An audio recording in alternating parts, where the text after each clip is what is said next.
Seja bem-vindo. Chegamos à lição número 10, América e Babilônia.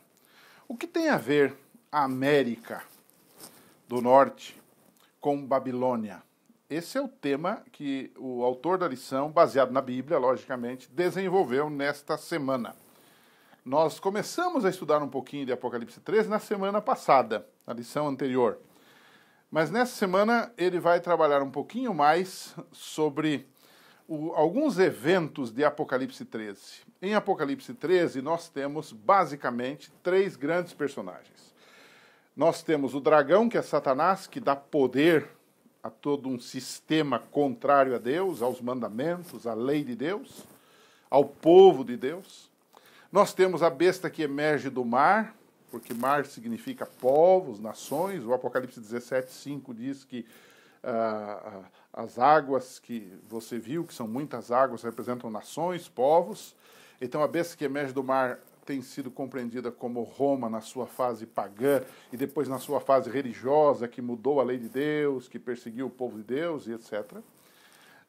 Na sequência, no verso 11, nós temos o terceiro personagem, que é outra besta, que é outro animal. O animal na Bíblia é símbolo de um poder, geralmente político e religioso.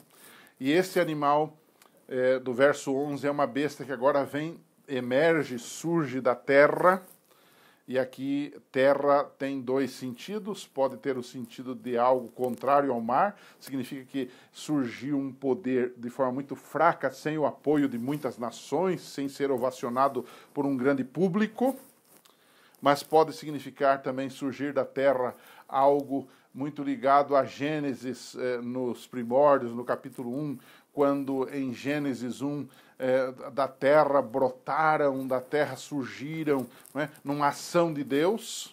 E nós temos visto que o verso 11 de Apocalipse 13 e 11 de Apocalipse fala dos Estados Unidos da América.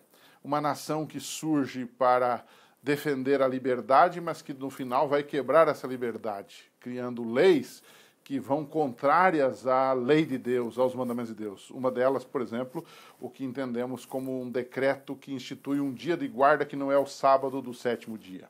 Enfim, esse é um assunto bem profundo. Mas o nosso autor trabalhou, eu dei aqui uma pincelada geral em Apocalipse 13 para você, mas o nosso autor trabalhou em alguns eventos do Apocalipse 13 para nos fazer entender melhor esse assunto. O primeiro evento que ele trata é da ferida mortal curada. Diz que aquela primeira besta, que representa Roma, teve uma ferida mortal curada. O que isso significa?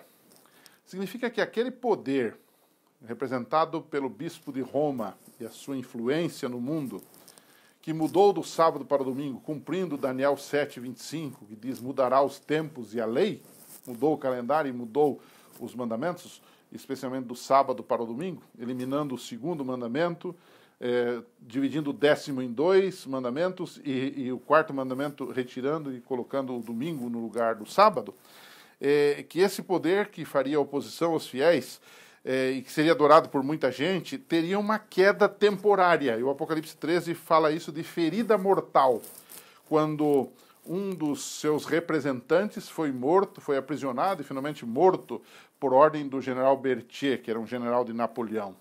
Isso tudo dentro do contexto histórico, né? Então ele fala dessa ferida mortal que foi curada, né?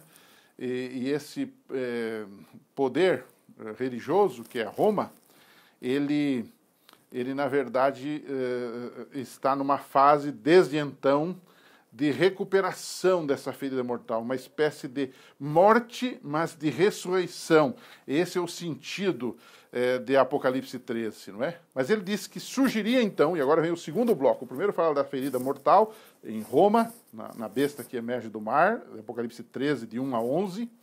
A partir do verso 11 de Apocalipse 13, ele começa agora a trabalhar num segundo conceito que vem se somar à primeira besta. Agora surge a segunda besta, como nós já vimos e eu já falei isso no início, a chamada besta que emerge da terra, que é representada aqui pelos Estados Unidos da América, dentro da profecia, com a sua religião apostatada, com a sua religião que rejeitou os mandamentos de Deus, a lei de Deus e assim por diante.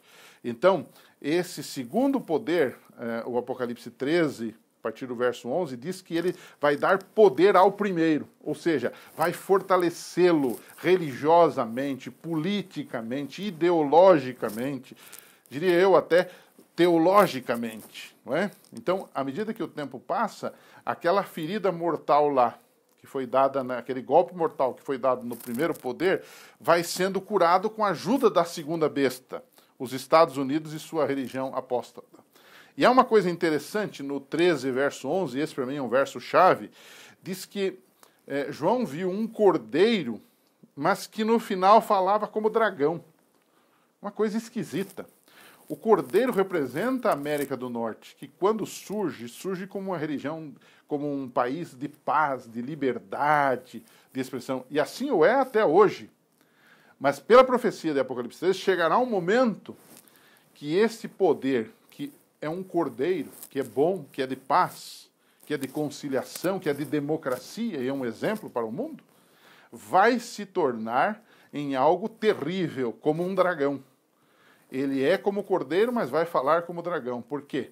Porque vai restringir a liberdade de pessoas que não concordarem com as suas ideias. E vai colocar leis, e entre elas leis, por exemplo, uma lei que manda você guardar um dia de guarda que não é o sétimo dia, que não é o dia que Deus instituiu para que a gente possa guardar, reconhecendo o seu poder, reconhecendo o seu amor, reconhecendo a sua soberania, o seu senhorio, a sua criação. Então, mais uma vez, as pessoas, diante disso, terão que fazer uma escolha: adorar a Deus e guardar a sua lei, ou adorar a besta ou a sua imagem. De Apocalipse 13, 1, 2, até o 11, ou de 11 em diante. Não importa, qualquer um dos dois é problemático, né?